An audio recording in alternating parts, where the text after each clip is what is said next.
जाते मेरे समाज सब पाले बिच पदरा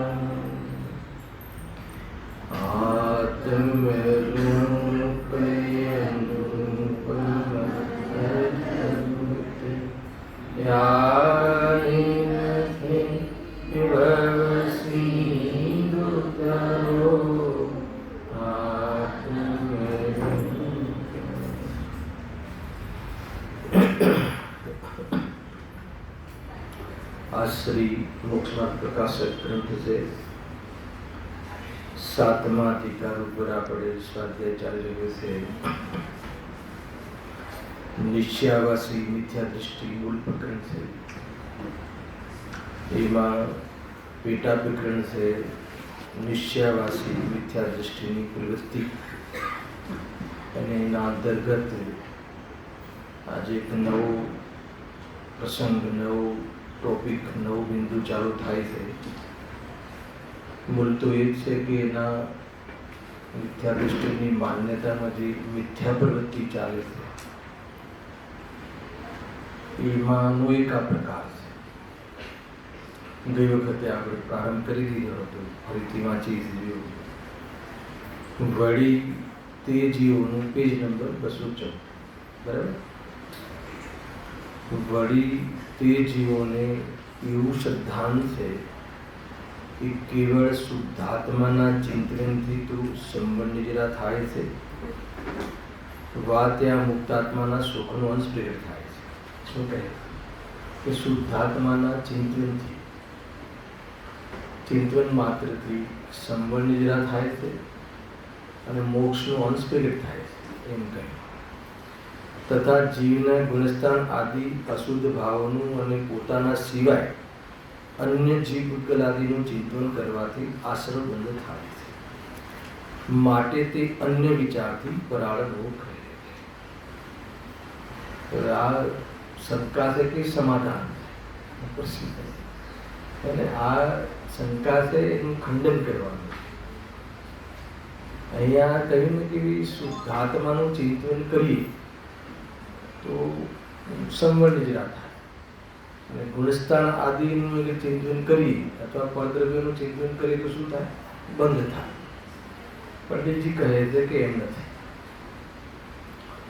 गई वखते मैं थोड़ी एक बात परिभाषाओं करी थी कि चिंतन अर्थ शू थयो एना उपर बधुं निर्भर छे। चिंतन अर्थ बे रीते लई शकाय छे। चिंतन एक अर्थ थाय छे कि ज्ञान અને એક अर्थ થાય છે વિકલ્પ। બંનેની રીતે અહીંયા ઘટિત કર્યું છે। હવે ચિંતનનો અર્થ જ્ઞાન લેવામાં આવે, અહીંયા જ્ઞાન લીધું છે। જ્ઞાન લેવામાં આવે અને કોઈ એમ કહે કે શુદ્ધાત્માને અથવા આત્માને જાણવાથી તો સંબંધ જરા થાય અને પરદ્રવ્યને જાણવાથી બંધ થાય તો કહે ભૂલ છે, તમને તરત પકડાતી છે વાત। ज्ञान स्वनु करे के परनु करे एनाथी संबंध जीरानी कोई बात नहीं, मूल बात तो ये अने कोई चिंतननो अर्थ विकल्प करिए तो शुद्धात्मानो विकल्प होय कि गुणस्थान आदिनो विकल्प बंनेमां बने थाय। ख्याल विकल्पनी ओरथी शुद्धात्मानो विकल्प करिए परद्रव्यों देहनो विकल्प करिए तो विकल्प में तो बंध ज थाय। अहींया विकल्पनी मुख्यताथी हाल चर्चा नथी। अहींया निश्चयावासी मिथ्या दृष्टिनी मनोवृत्ति एवी छे कि शुद्धात्मानुं चिंतन એટલે શુદ્ધાત્માને જાણીએ તો સંબંધ જરા થાય અને ગુણસ્થાન આદિની ઓરથી જીવને જાણીએ તો બંધ થાય। પંડિતજી શું જવાબ આપે છે? જો એ પણ સત્ય સિદ્ધાંત નથી। સંબંધ નિજરાનું અને બંધનું સંબંધ કસાય સાથે, જાણવાની સાથે. પહેલા એના પર લઈ જશે આખી વાત, કારણ કે મૂળ તો એમને ત્યાંથી વાત ઉઠાવી છે ને કે રાગ દ્વેષનો ભાવ કરવું અને એનો ઉદ્યમ રાખવો. સમ્યક દૃષ્ટિ આત્મદર્શન પછી શું કરે તો કે આ રાગના ભાવનો ઉદ્યમ કરે. મૂળ વાત એ છે, પ્રમાદી થઈને પડ્યો ના રહે. પ્રમાદી થઈને પડ્યો રહે કે હું તો સમ્યક દૃષ્ટિ છું, અમારે ક્યાં બંધ થાય છે એમ માનીને ભોગાદિમાં સ્વચ્છંદ પ્રવૃત્તિ કરે તો સમ્યક દૃષ્ટિ શાનું એને સમ્યક દર્શન શાનું એમ કહ્યું ને ત્યાં એ રીતે કહે છે. અને સ્વભાવનો બી તો વિકલ્પ છે એમ કરીને નિષેધ કરીને એ પ્રવૃત્તિ છોડી દે દૃષ્ટિમાં સ્વભાવ છોડવાના બદલામાં, તો એ સમ્યક દર્શન એને શાનું એ બધી ચર્ચાઓ આગળ ખૂબ થઈ ચૂકી. એટલે અહીંયા એક બાજુ વાત લઈ જવા માંગે છે પ્રદીપજી કે સંબંધ નિજરા કોઈ આત્માને જાણી લેવામાં આવે તો સંબંધ નિજરા થઈ જાય, જાણકારી રૂપથી જાણી લેવામાં આવે તો સંબંધ નિજરા થઈ જાય. અને જીવને જે ગુણસ્થાન આદિની ઓળથી જાણીએ તો એને બંધ થાય એમ નથી, એમ કહે છે. એમ નથી, કારણ કે સુદ્રવ્યનું ચિંતન કરો અથવા અન્ય ચિંતન કરો. ચિંતનની જગ્યાએ શું મૂકવું પ્રફુલભાઈ? જ્ઞાન. સુદ્રવ્યનું જ્ઞાન કરો, સ્વનું જ્ઞાન કરો કે પરનું જ્ઞાન કરો. એ ચાલે છે ને એક બહુ મોટું મિથ્યાત્વ કે પરના જ્ઞાન કરવાથી મિથ્યાત્વ થાય છે, પરના જ્ઞાન કરવાથી રાગ થાય છે. તો કે પરના જ્ઞાન કરવાથી રાગ નથી થતો એ અહીંયા કહે છે. કારણ કે સુદ્રવ્યનું ચિંતન કરો અથવા અન્ય ચિંતન કરો, પણ જો વિતરાગ સહિત ભાવ હોય તો ત્યાં સંબંધ નિજરાદ છે, અને જ્યાં રાગાદિરૂપ ભાવ હોય ત્યાં આશ્રવબંધન છે. એક જબરજસ્ત કન્ક્લુઝન આવ્યું. પહેલા અહીંયા સુધી સમજો. એટલે અહીંયા જાણવાની ઓરથી કોઈ મોક્ષ બંધની વાત જ નથી. મોક્ષ બંધનો સંબંધ આ જો રાગાદી ભાવોથી છે. રાગાદી ભાવ હોય તો બંધ છે, અને રાગાદી ભાવ રહિત જાણે પદાર્થોને, રાગાદી ભાવ રહિત જાણે જાણવાના વખતે રાગાદી ભાવ ના હોય તો બંધ ના થાય, અને જાણવાના સમયમાં રાગાદી ભાવ હોય તો બંધ થાય. આ એ ત્યાં સુધી વાત લાવી દીધી. એમાં કોઈ વિષયનો ભેદ ન કરો કે ભાઈ ગુણસ્થાન જાણે તો બંધ થાય અને આત્મા જાણે તો બંધ ના થાય, કે તું જે રીતે કહે છે એ રીતે નથી. બહુ બધું આ તો બીજ નાખ્યા છે. 2 પેજ ઉપર આ અંતિમ સેશન છે નિશ્ચયાભાષીનું, પછી સીધું વ્યવહારાભાષી ચાલુ થશે. 2-2 પાના છે આ વિષયને લઈને, અને એક પ્રશ્ન ઉત્તર છે, અને આપણી પાસે 2 દિવસ પણ છે શનિ રવિ, એમાં ખુલાસા થઈ જશે. પહેલા અહીંયા માની લો કે આપણે એક ઉદાહરણ લઈએ કે એક ભૂતબોલી મનુનિરાગ લઈ લો, પુષ્પદંતાદિ પ્રથમ શ્રુત સ્કંદના રચયિતા, બરાબર છે. તો પ્રથમ શ્રુત સ્કંદ શું છે? એ કયા અનુયોગનું શાસ્ત્ર છે? તો મને ખ્યાલ મેં વચ્ચે કહ્યું હતું જ્યારે આવી હમણાં જ ગયું ને શુદ્ધ પંચમી, દર્શનાચાર્ય દેવના 2 મહાન શિષ્ય કે જે અંતમાં આચાર્ય પણ થાય છે, એમના દ્વારા જે પ્રથમ શુદ્ધ સ્કંદ લખવામાં આવ્યો ષટખંડાગમ રૂપી, એ કયા અનુયોગનું શાસ્ત્ર છે? બોલો, કયા? કર્ણા. એ કર્ણાનું યોગનું શાસ્ત્ર છે. પછી એના માધ્યમથી ગોમરસાન, કર્મકાંડ, જીવકાંડ બધું લખવામાં ભેદ છે, અલગ પડવામાં આવે. મારે એ બતાવવું છે કે એ જે પુષ્પદંત આદિ, ભૂતબલી આદિ, એ જ્યારે એમને કર્ણાનું યોગના ગ્રંથ લખવાનો જ્યારે વિકલ્પ આવ્યો હશે તો એ સંબંધી કયા સંબંધી વિચારો ચાલતા હશે? કર્મ સંબંધી, ગુણસ્થાન સંબંધી વિચારો ચાલતા હશે. અને આપણે દ્વિતીય શુદ્ધકંદ આચાર્ય કુલકુંદી એમને સમયસાર આદિ ગ્રંથની રચના કરી, તો એમને એ રચનાના પહેલા કયા વિચારો ચાલતા હશે? આત્માની શક્તિઓના, કે બંનેનો વિષય છે ને. તો બતાવો કે એમાં જ્યારે આત્મા સમયસાર લખવાના પૂર્વમાં જ્યારે આત્માના વિચારો કરતા હશે તો એમને સંબંધ નિજરા થતી હશે, અને ભૂતબલી મુનિરાજને એને એમને જે ગોબરસાર આદિ એ બધી ટીકા લખવામાં એમને બંધ થતો હશે, એમ છે. તો બંનેને જેટલો રાગ નથી હે ને લખવાનો ચાહે સમયસાર લખવાનો રાગ હોય કે ચાહે કર્ણાનુયોગ લખવાનો રાગ હોય એ વિકલ્પમાં લઈ લો તો એમાં બંધ જ છે. પણ એ સંબંધી કર્ણાનુયોગ શબ્દ લખવા માટે કર્ણાનુયોગના વિષયનું જ્ઞાન કરે કે સમયસાર આદિ માટે અધ્યાત્મના વિષયનું જ્ઞાન કરે તો એમાં ન સંબંધ નિજરા છે કે ન બંધ છે. જ્ઞાન કોઈ બી નું કરે એમ કહે છે. જ્ઞાનથી સાથે સંબંધ નિજરાને સંબંધ નથી. ખરેખર જ્ઞાન તો એક સાધન છે, જ્ઞાન તો એક આધાર છે. સંબંધ નિજરા સાથે સંબંધ કોને છે તો કે એને શ્રદ્ધા અને ચારિત્ર. શ્રદ્ધા મિથ્યા હોય તો અનંત બંધ છે, સમ્યક હોય તો અનંત બંધ નથી. અને સમ્યક થયા પછી સ્વરૂપમાં લીન રહે એટલે રાગદ્વેષ ન કરે તો બંધ ના થાય. જ્ઞાનનો તો કોઈ બંધ સાથે ને મોક્ષ સાથે રોલ જ નથી. સ્વને જાણે કે પરને જાણે, અહીંયા જાણવાની સાથે બંધ. સ્વને જાણે અને એમાં નિર્જરા છે અને પરને જાણે તો બંધ છે એ વાત તદ્દન જૂઠી છે. 7મા અધિકારમાં એ વાત અહીંયા કહે છે કે એક પ્રકારથી એના પર જ વાત લઈ જઈ રહ્યા છે.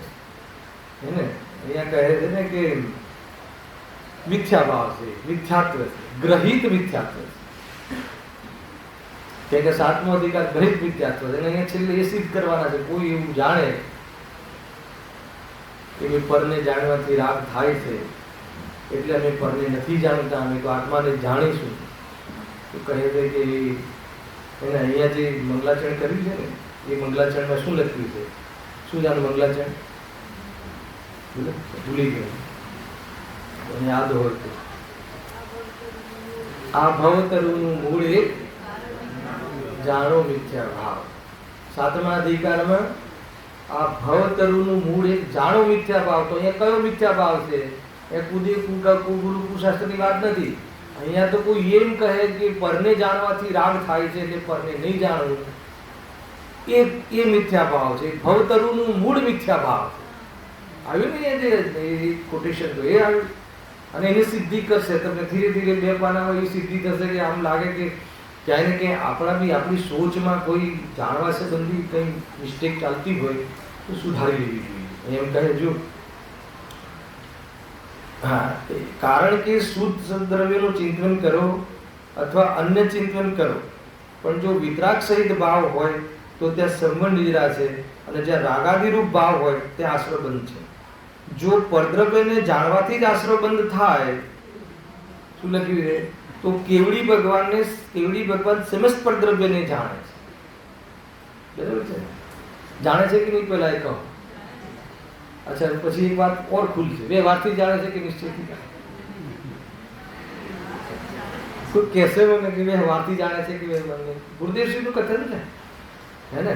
લોકાલોકને જે કેવડી જાણે છે કયા નહીંનું કથન છે. અને એવો નહીં મૂકી દીધો છે ને ગુરુદેવશ્રી, અસદભૂત વ્યવહાર નહીં. એનો અર્થ એમ થયો કે નથી જાણ, એમ થયું. અને અસદભૂત વ્યવહાર નહીંથી એ કથન છે કે કેવલી ભગવાન લોકાલોકને જાણે છે. એનો અર્થ એ કે અસદભૂત એટલા માટે કે જે આત્માની સત્તામાં નથી, લોકાનો દૂર છે ને, દૂરવર્તી એ પદાર્થોને પણ કેવલ જ્ઞાનમાં જાણવું થાય છે. તો કેવલ જ્ઞાનને બાહ્યના પદાર્થોની ઓરથી પરિચય કરાવો એનું નામ અસદભૂત વ્યવહાર નહીં. પણ એ જાણે છે એનું નામ વ્યવહાર નહીં. જાણવાનો કોઈ પર્યાય નિશ્ચય, કોઈ પર્યાય વ્યવહાર એમ નથી. આ તો હું તમને લગભગ 6 મહિને એકવાર કહું છું. નિશ્ચય વ્યવહારની એ મૂળ થીમ. વિશ્વની અંદર કયું દ્રવ્ય વ્યવહાર ને કયું દ્રવ્ય નિશ્ચય બતાવો, કઈ પર્યાય નિશ્ચય ને કઈ પર્યાય વ્યવહાર બતાવો. એ તો શોર્ટકટમાં કહે છે કે આ વ્યવહાર છે, શુભભાવ વ્યવહાર છે. શુભભાવ વ્યવહાર નથી, શુભભાવ ચારિત્રનું એક વિકારી પરિણામ છે. તો પછી વ્યવહાર ક્યાં છે બતાવો પ્રભુ. વ્યવહાર ક્યાં છે? શુભ ભાવને ધર્મ કહેવું એ વ્યવહાર છે. શુભ ભાવ તો ન વ્યવહાર છે કે ન નિશ્ચય છે. તો શુભ ભાવ તો એક પરિણામ છે, જીવનું વિકારી પરિણામ છે. અને વિકારી હોવા છતાં એને ધર્મ કહેવો એ વ્યવહાર છે. હલાવે કે નહીં? આખી વસ્તુ જુદી છે. બતાવો શરીર વ્યવહાર છે કે નિશ્ચય? અચ્છા, શરીર દ્રવ્ય છે, ગુણ છે કે પર્યાય છે? થોડો ક્લાસ લેવાનો વિકલ્પ આવી ગયો.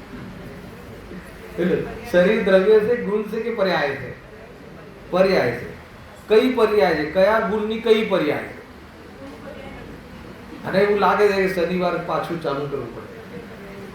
રહી ગયું ને આપણે બધું. બોલો, કયા ગુણના, કયા દ્રવ્યના કયા ગુણની કઈ પર્યાય? અરે એ દ્રવ્ય પર્યાય છે. એને અનેક પરમાણુઓની મળેલા સ્કંદરૂપ દ્રવ્ય પર્યાય.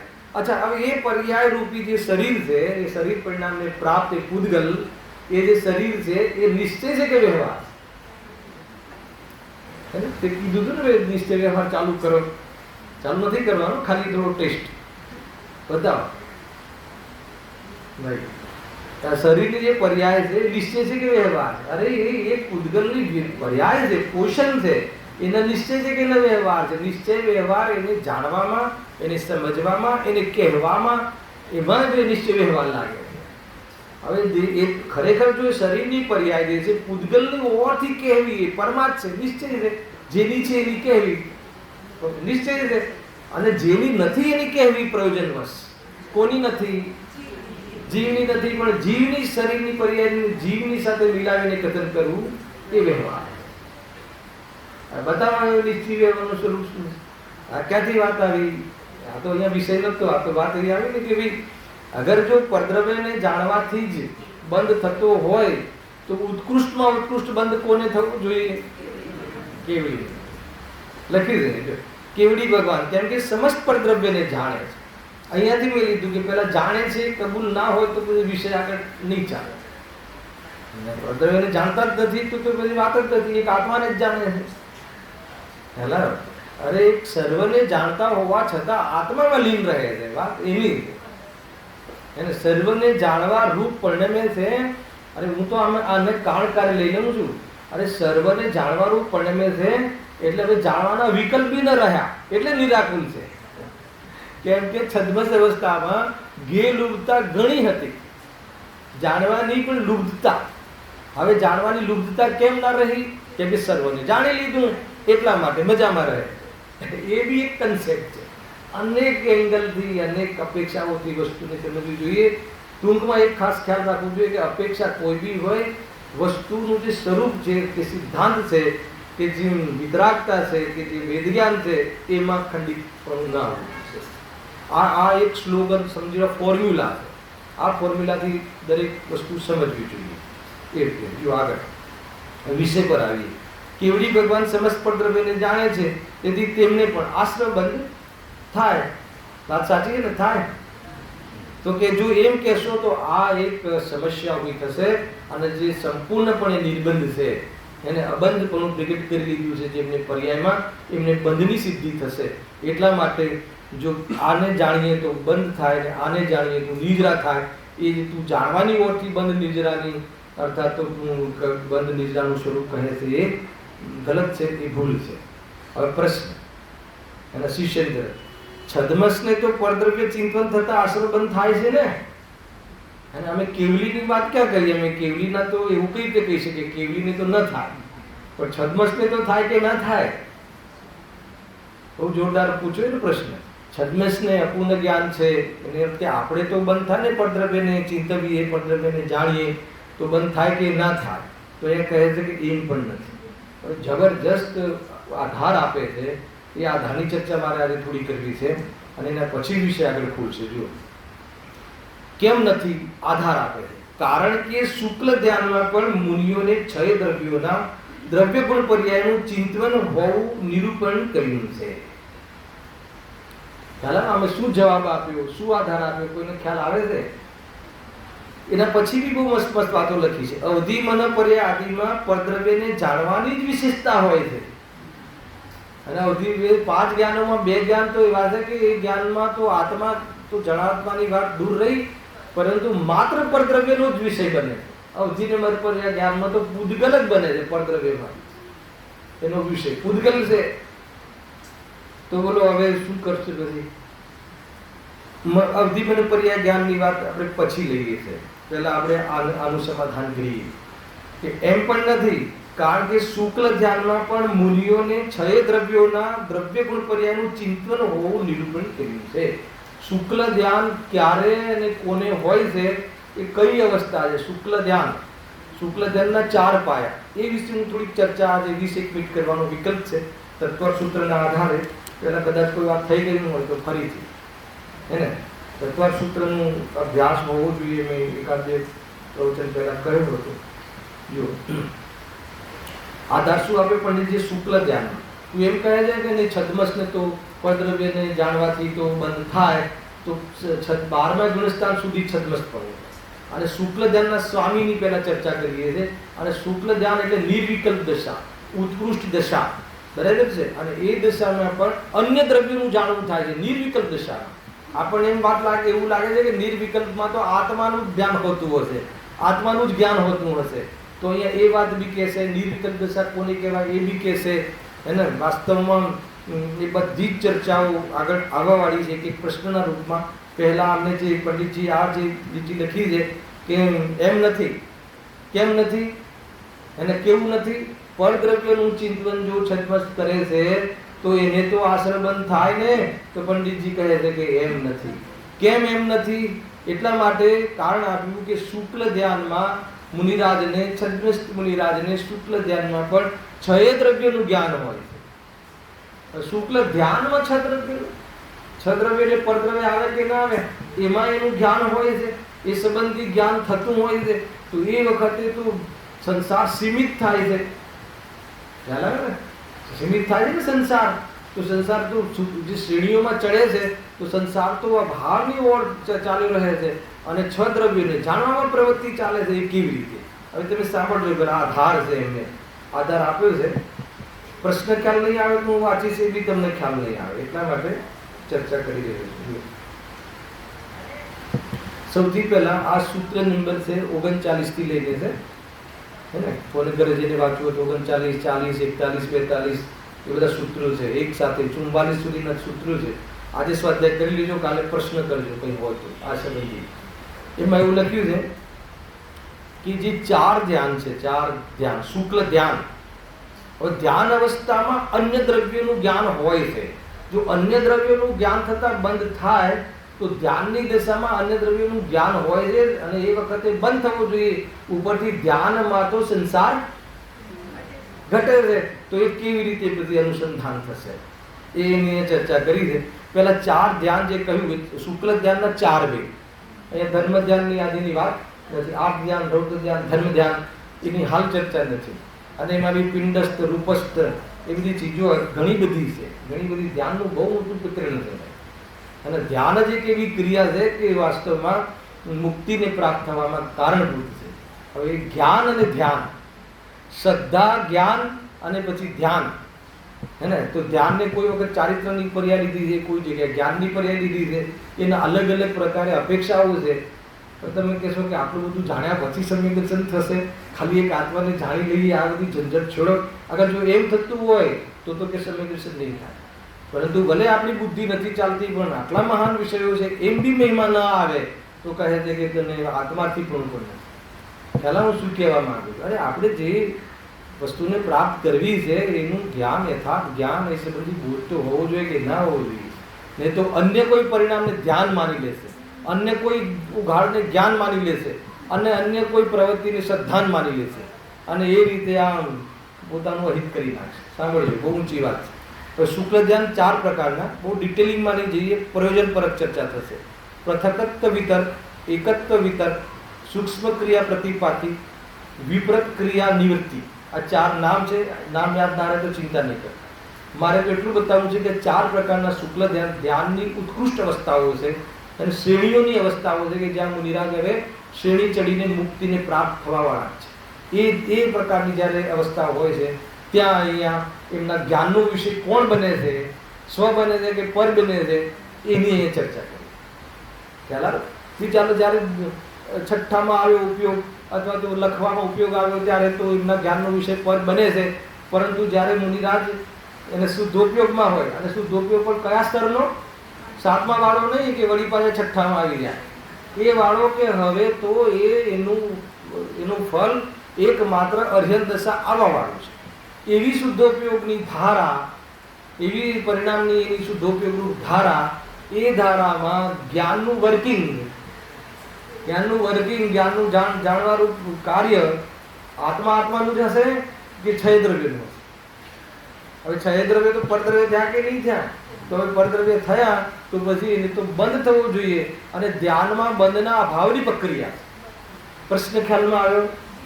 પેલા આપણે આ ધાર આપે એને પહેલા સમજી લઈએ કોટેશન કે પંડિતજી ખરેખર બરાબર આ ધાર આપે છે કે નહીં, બરાબર કે નહીં, એટલે વિસ્તાર કરવો. જુઓ તો 4 શુક્લ ધ્યાન. કોઈ એમ કહે કે હરિહર ભગવાનને શુક્લ ધ્યાન હોય છે, તો એમ નથી. 4 પાયા છે, એમાં 2 પાયા છદ્મસ્નેહ હોય છે. પહેલા 2 શુક્લ ધ્યાનના ભેદ કયા?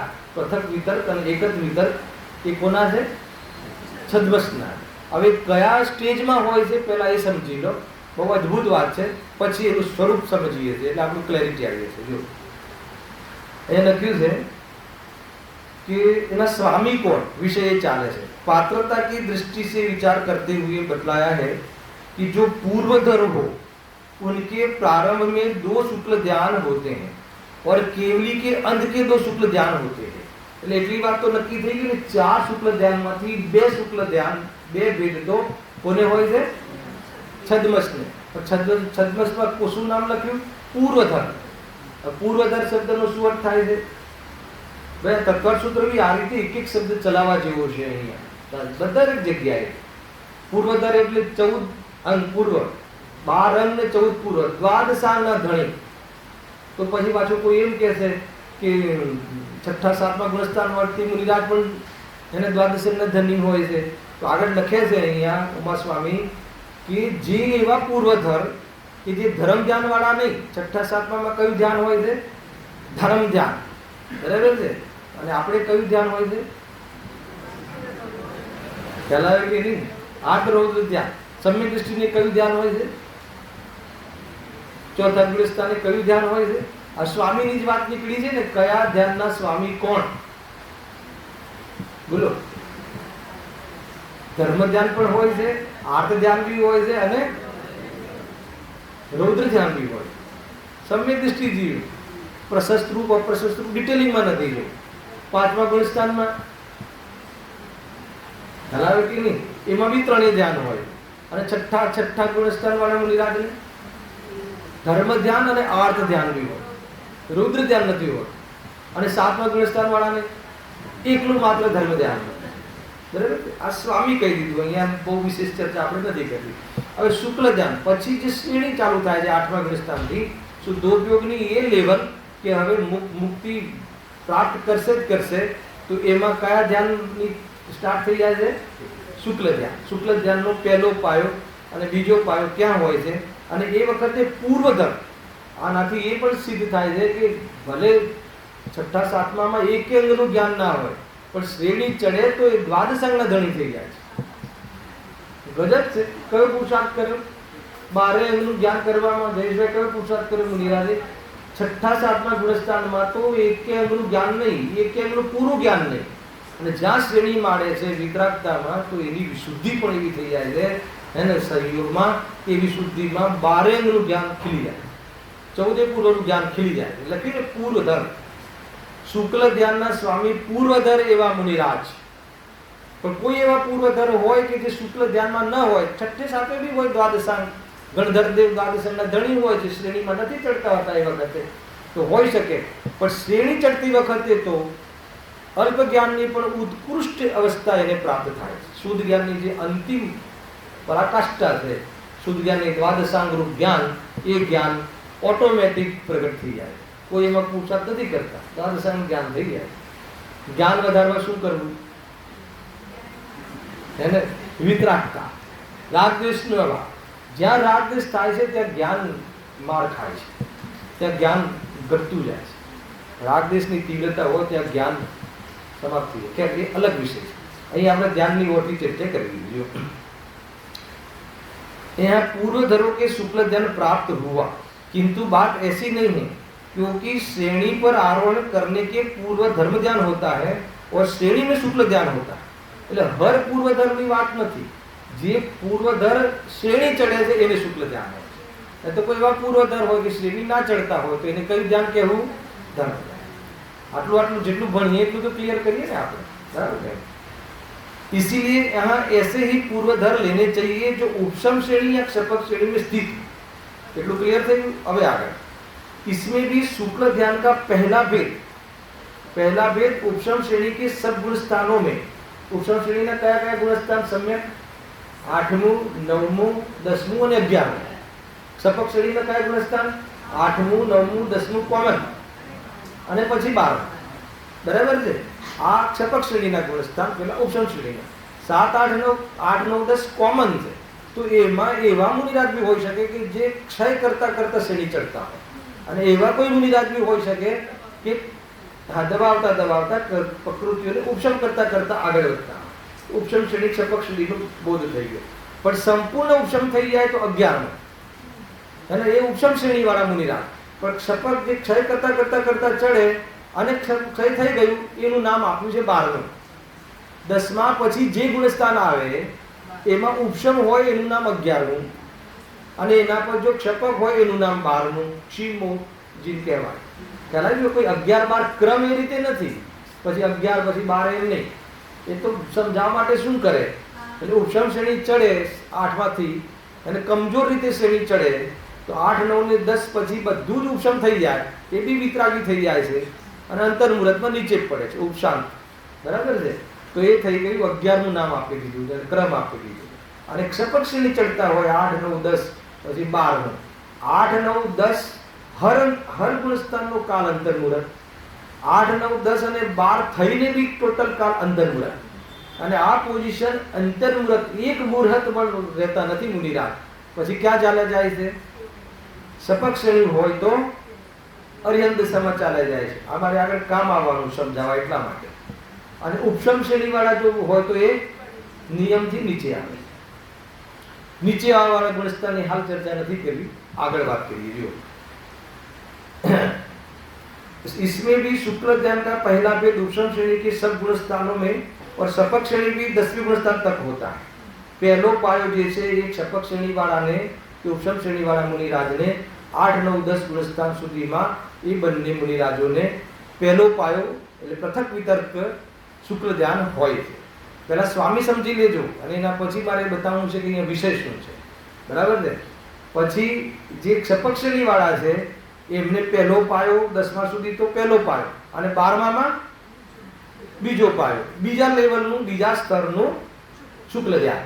બીજા સ્તરના શુક્લ ધ્યાનમાં પણ એ બતાવવું છે કે બીજા સ્તરના શુક્લ ધ્યાનમાં પણ અન્ય દ્રવ્યોનું ચિંતન રહે કે જે અંતર્મુહૂર્તમાં કેવલી થવા વાળા છે.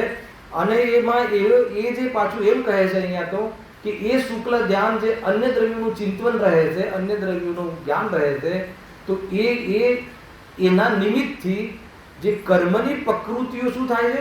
હણાઈ રહી છે અને સંપૂર્ણ હણી નાખે છે. આપણને એમ લાગે છે કે નિર્વિકલ્પ દશામાં એકલા આત્માનું જ જ્ઞાન રહેતું હશે, અન્ય દ્રવ્યોનું જ્ઞાન નહીં રહેતું હશે, તો એ કહે છે કે એ ગ્રહિત મિથ્યા. એટલી ખતરનાક વાત જયેશભાઈ ચાલે છે આ વાત. સમજો સ્વપન પ્રકાશકના અંતર્ગત અગર આ કોટેશન લેવામાં આવે તો બહુ ક્લિયર થશે. ચિંતવનનો અર્થ અહીંયા જ્ઞાન લીધું ને, અહીંયા ચિંતવનનો અર્થ જ્ઞાન લીધું. કેમ કે ઉપરમાં અહીંયા ચિંતવનમાં જે આપણે ચિંતન કરીએ છીએ, રાગ મિશ્રિત ચિંતવન, હું ગાયક છું, એની વાત નથી. એટલે એમાં બી તો બંનેમાં બંધ થાય છે. તમે શુદ્ધાત્માનું ચિંતન કરો તો નિદ્રા થાય છે. અપેક્ષાએ કશાયની મનતા હોય તો ઓછો બંધ પડે છે, પણ નિદ્રા નથી થતી. હે ને? ભોગોના ચિંતવનની અપેક્ષાએ શુદ્ધાત્માના ચિંતન સંબંધી અગર ચિંતન કરે એ બી સ્વભાવની દ્રષ્ટિના ઉદ્દેશથી કરે, આત્મદ્રષ્ટિ કરવાના ઉદ્દેશથી કરે તો. બાકી આત્મદ્રષ્ટિનો ઉદ્દેશ ના હોય અને એકાંતથી નિશ્યાવાસની ઓરથી કરે તો એને તો બહુ જ કઠોર બંધ પડે. એ રીતે છે આખું કન્સેપ્ટ સમજો, બહુ ક્લેરિટી આવી જશે. સ્વપન પ્રકાશન સંબંધી શું અહીંયા કન્સેપ્ટ ચાલી રહ્યો છે. જો इसमें शुक्ल ध्यान का पहला भेद उपशम श्रेणी के सब गुण स्थानों में और सपक श्रेणी के 10वीं गुण स्थान तक होता है तथा दूसरा भेद 12वें गुण स्थान में होता है. क्लियर?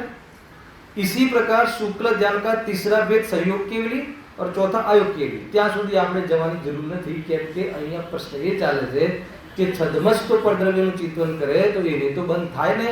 પંડિતજી કહે છે કે એમ નથી. ચિંતન કરે એટલે અહીંયા જ્ઞાન કરે. પરદ્રવ્યને જાણવાથી બંધ થાય છે એ વાત તદ્દન જુઠી.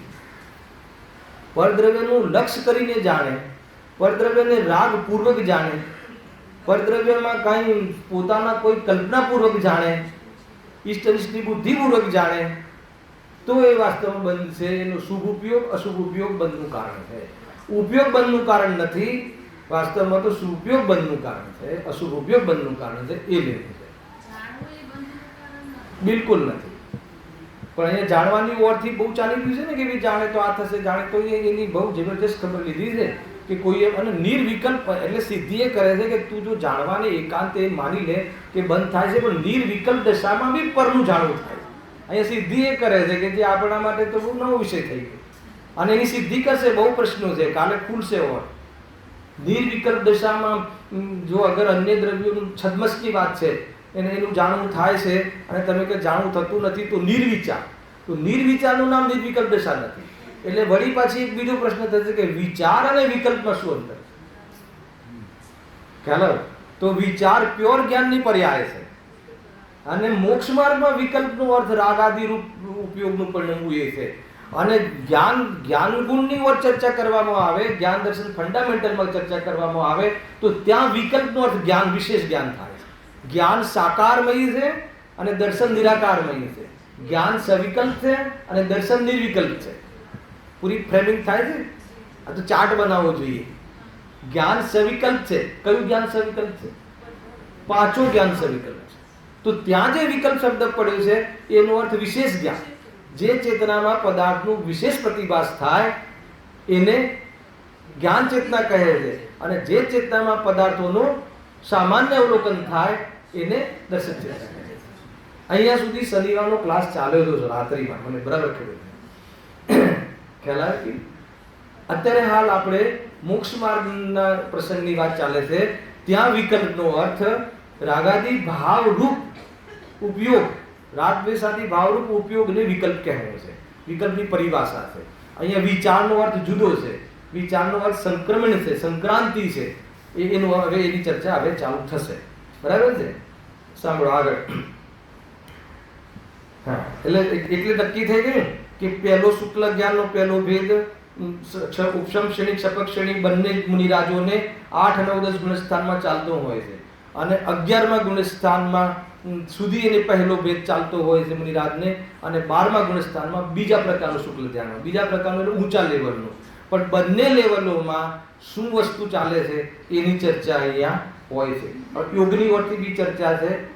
હે ઓર ઉત્કૃષ્ટ ધ્યાન તો વધતું જાય ને.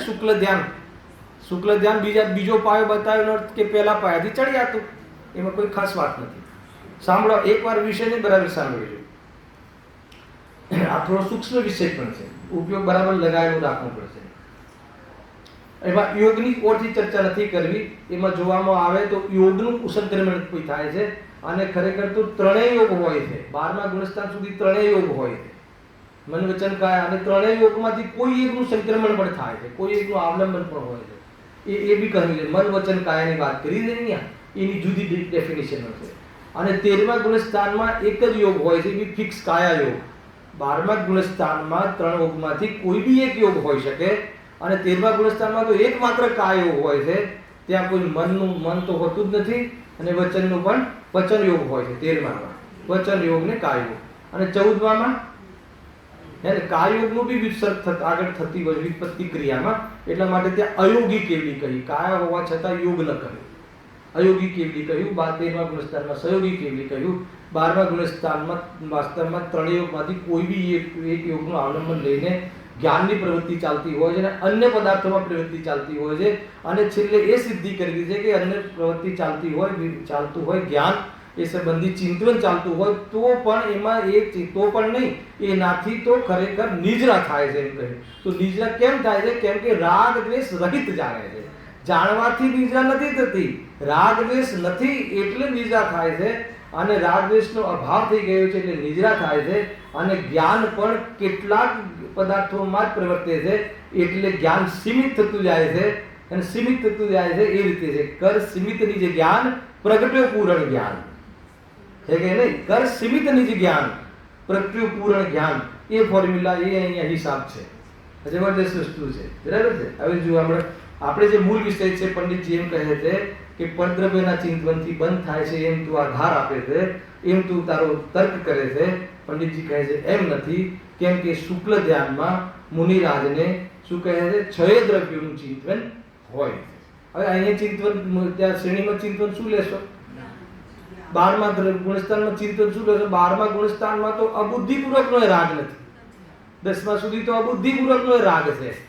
એટલે ચિંતન એટલે ત્યાં રાગાત્મક ચિંતનની વાત નથી, ત્યાં જ્ઞાનાત્મક ચિંતનની વાત છે, અર્થાત તો જાણવાની વાત છે. 6 દ્રવ્યોને જાણવામાં ઉપયોગ સંક્રમિત થાય છે. સંક્રમિત થાય એટલે ખ્યાલ આવે, પરિવર્તિત થાય છે.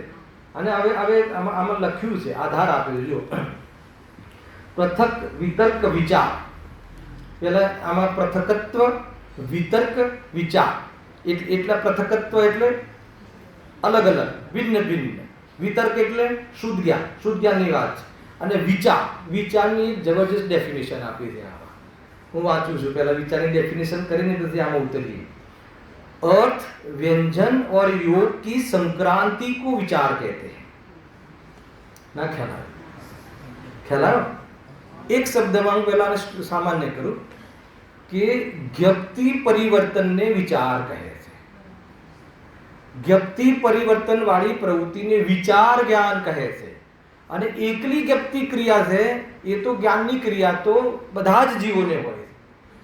હવે જ્ઞપ્તિ ક્રિયા તો દરેક જીવોને હોય છે, પણ જ્ઞપ્તિ પરિવર્તન 12મા ગુણસ્થાન સુધી હોય છે.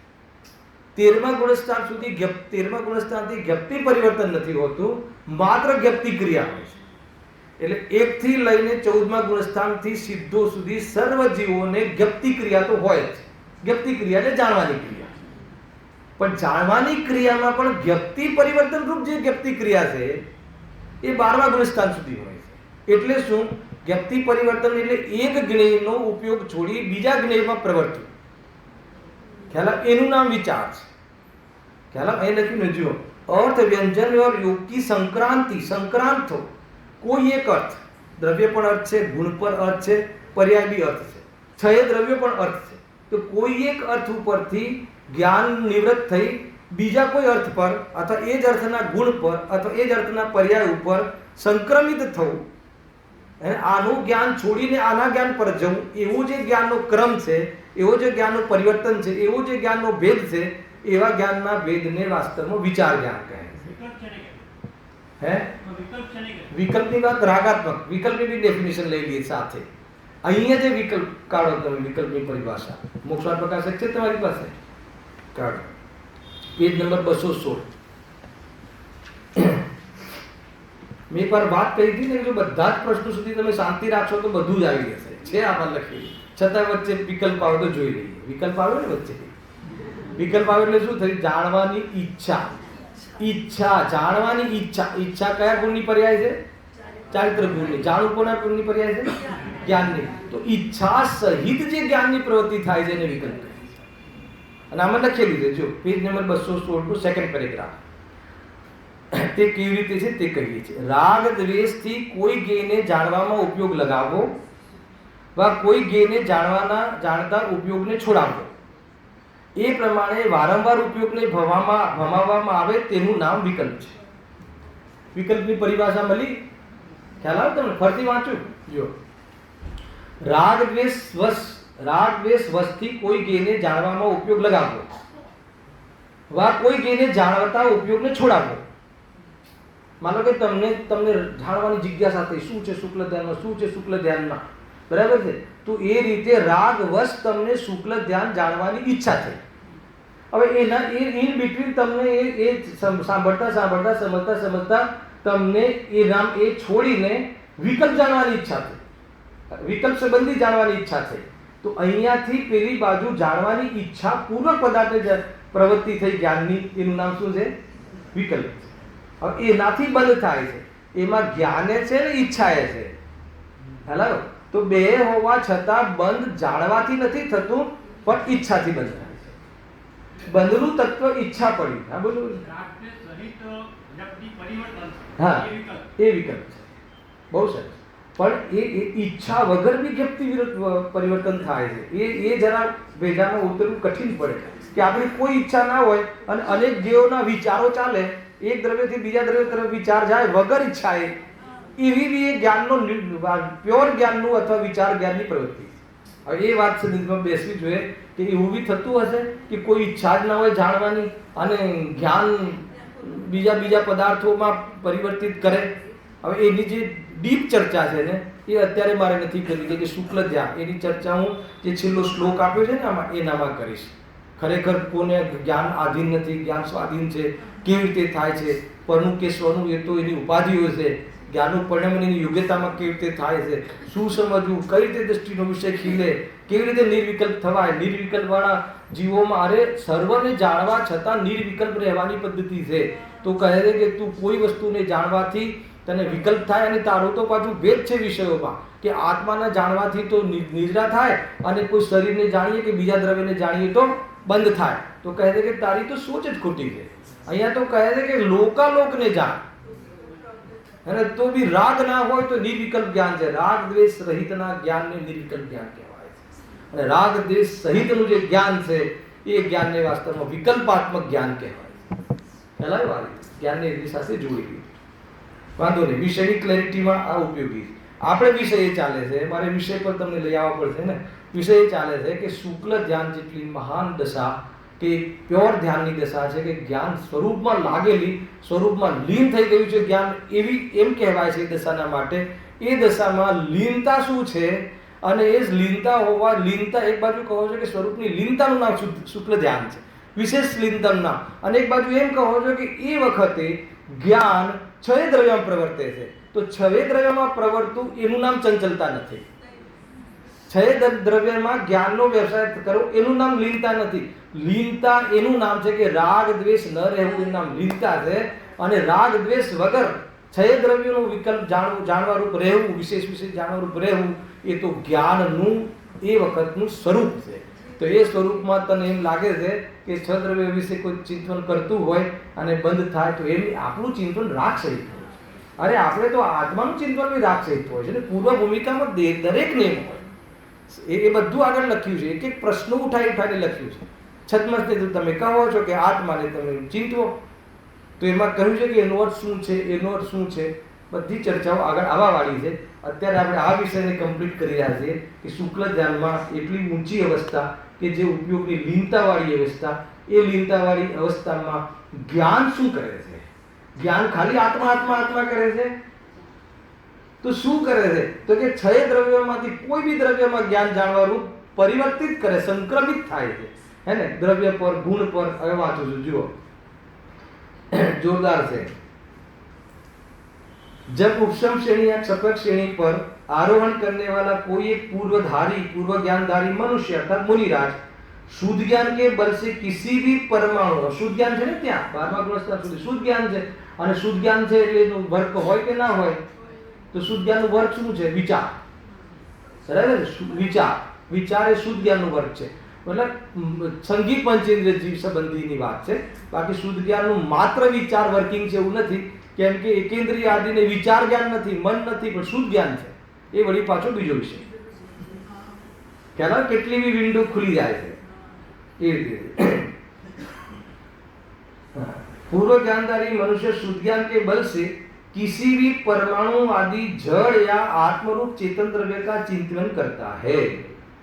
शुक्ल ध्यान में શું કરે ચિંતન? જો किसी भी परमाणु आदि जड़ या आत्मरूप चेतन द्रव्य का चिंतन करता है और ऐसा करते हुए वह उसका द्रव्यास्तिक दृष्टि से या पर्याथिक दृष्टि से चिंतन करता है. પછી કોઈ એમ કે નહીં આપણે ખાલી દ્રવ્યાર્થિક વાળું ચિંતન કરીએ તો કે નહીં, એ બી લખ્યું કે પર્યાત્રિક દ્રષ્ટિથી બી ચિંતન કરે છે, અને દરેક દ્રવ્યોનું એક સામાન્ય સ્વરૂપથી બી ચિંતન કરે કે બધા પૂતગલ છે, પૂતગલ બધા અચેતન જ હોય, અને એનો વિશેષનું બી ચિંતન કરે કે આ સ્કંદ છે, સ્કંદના આટલા ભેદ છે, એ રીતે બી ચિંતન કરે. ક્યાંની વાત છે? શુદ્ધોપયોગમાં, શ્રેણીના લેવલનો શુદ્ધોપયોગ, શુક્લ ધ્યાન. તો ચિંતન કરે તો હવે એને બંધ થાય કે નિદ્રા થાય, પરદ્રવ્યની વાત છે.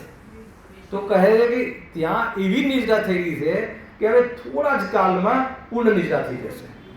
ધ્યાન અગ્નિ ચાલે છે તો પછી ત્યાં આધાર શું છે નિદ્રાનો, તો કે રાગ દ્વેષ રહિત જે પરિણામ છે એ લીનતા જે છે, આનંદ જે છે, એ સ્થિરતા જે છે એ નિદ્રાનું કારણ છે. એટલે રાગ નથી ને, રાગ સહિત જાણવાનો વિરોધ છે. ફરીથી શું?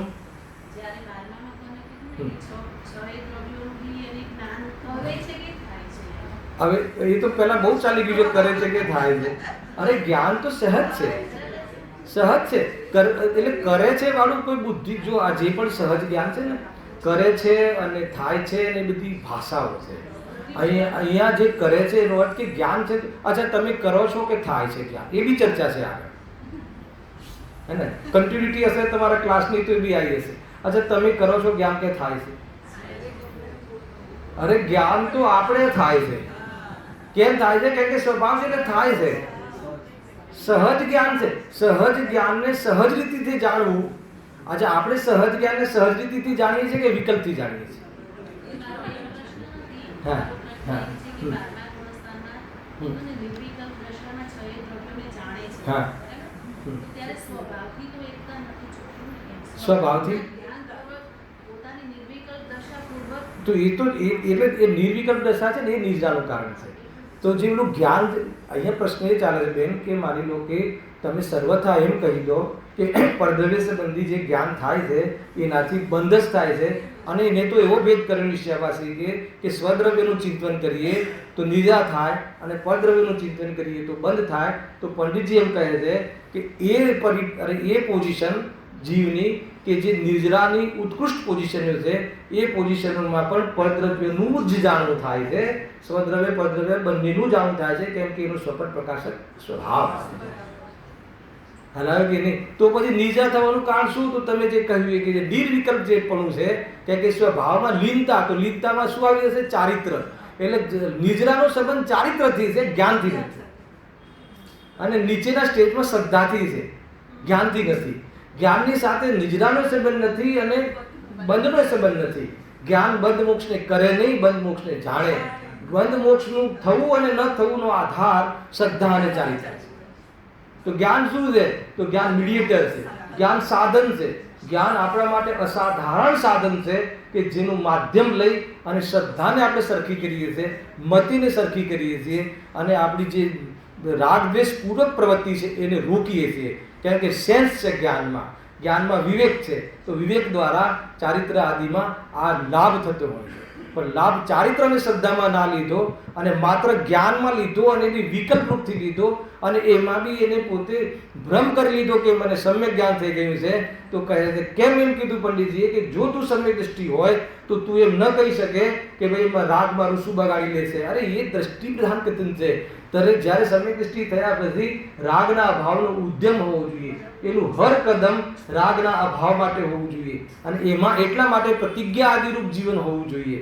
અને એની અંદર પ્રતિજ્ઞાથી ધર્મ થાય છે એમ ન માનતા એ વાતાવરણમાં ભેદ જ્ઞાનના રૂપ પ્રવૃત્તિ કરી અને સ્વરૂપની લીનતા વધારે છે.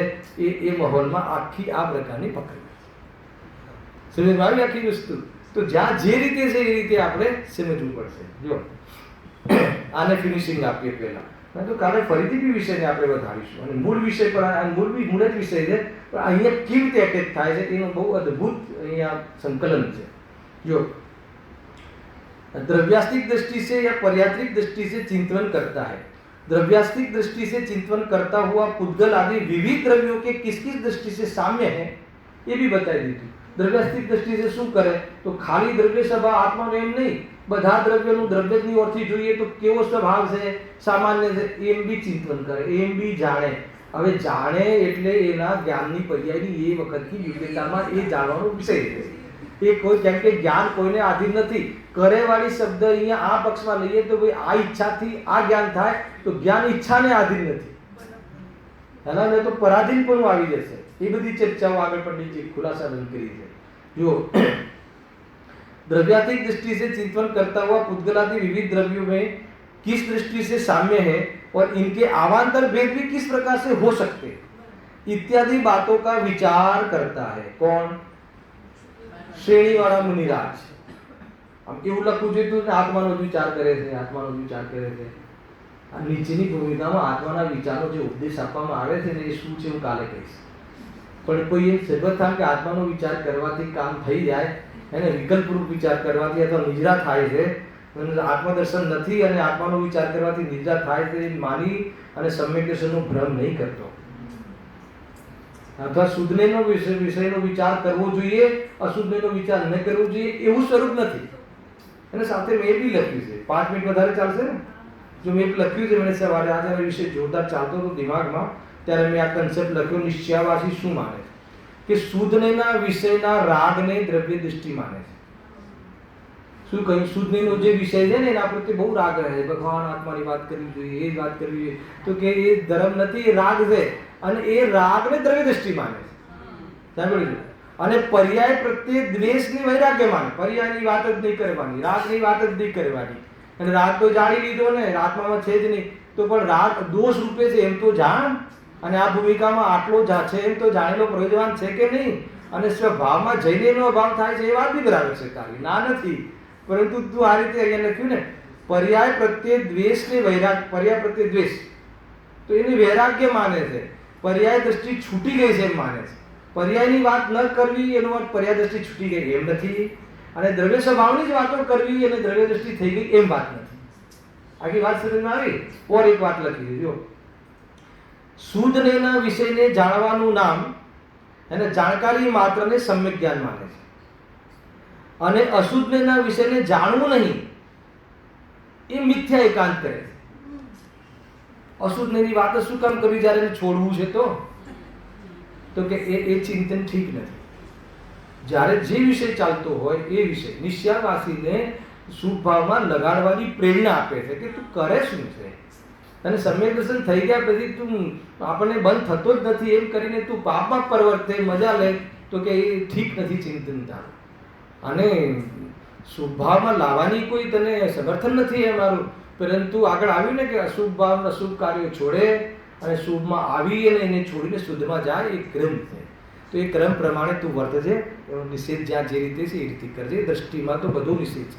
અને દ્રષ્ટિમાં તો કેવલ જ્ઞાનનો નિષેધ છે, છોડને. કે દ્રષ્ટિમાં તો ધ્યાનનો નિષેધ છે. દ્રષ્ટિના વિષયમાં ધ્યાન નથી. દ્રષ્ટિનો વિષય ધ્યાન ધ્યેય નથી. એટલી બધી ઉત્કૃષ્ટ વાતો છે ભાઈ, આખી વાતો તમે સમજો, है ना? अंतिम बात समाप्त करिए. इनके अवान्तर भेद भी किस प्रकार से हो सकते इत्यादि बातों का विचार करता है. पर्यासिक दृष्टि से विचार करता हुआ वह उसकी वर्तमान कालीन विविध अवस्थाओं का विचार करता है.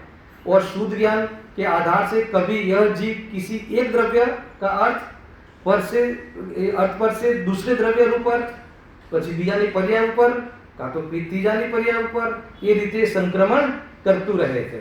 બસ સેકન્ડ નંબરનું જે છે એમાં પ્રથમ એકત્વ વિતર્ક અવિચાર કહ્યું છે. ત્યાં અવિચારનો અર્થ એ લીધો છે કે એ જેમાં અનેક દ્રવ્યમાં વર્તે છે એમ અનેક દ્રવ્યમાં વર્તતું નથી, પણ ક્યાં વર્તે છે? એક જ દ્રવ્યના કોઈ એક દ્રવ્ય ગુણ પર્યાયમાં એનું વર્કિંગ કરે છે. અંતિમ વાત મારે એ કહેવી છે કે જે મૂળ વાત છે, જો હવે આ ધ્યાનમાં શું, આનું ફલ કેવી રીતે, આનું નિદ્રા કેમ થાય, નિદ્રા થાય છે એ વાત અહીંયા પંડિતજી લખી છે, આપણે ફૂલચંદજી શાસ્ત્રીની ટીકા છે. ध्यान में स्थिरता मुख्य है. यद्यपि पिछले सब ध्यानों में ज्ञान धारा की अपेक्षित स्थिरता ली गई है, परंतु इन दोनों ध्यान में, धर्म ध्यान में अपेक्षित स्थिरता कही दी थी, पर इन दोनों ध्यान में शुद्ध ज्ञान न होने के कारण ज्ञान धारा की स्थिरता नहीं बन सकती. इसलिए क्रिया की स्थिरता और क्रिया के अभाव तीजा चौथानी बात है. मारे आ बात बताऊं जो अहियां पृथक वितर्कનો ખ્યાલ આવી ગયો, વિચારો ચાલે છે. इस ध्यान द्वारा यह जीव मुख्य रूप से चारित्र मोहनीय का या तो उपशमन करता है या क्षपण, और इस बीच में अन्य प्रकृतियों को भी क्षपण करता है. मारे बताऊं तू कि पदार्थों ने जाणवाना कालમાં બંધ તો થતો નથી, પરંતુ ઉપશમક હોય તો ઉપશમ કરે છે અને ક્ષપક હોય તો ક્ષય કરે. એટલે પંડિતજી છેલ્લે એમ કહે છે કે પરદ્રવ્યોના જાણવાથી છદ્મસને બંધ થાય છે, એ માન્યતા પણ તારી ખોટી છે. અને ઓર બી એમના તરફથી ઓર બી વિચારો મૂક્યા છે, એ ચર્ચા કાલે કરીશું. સહેજાનંદી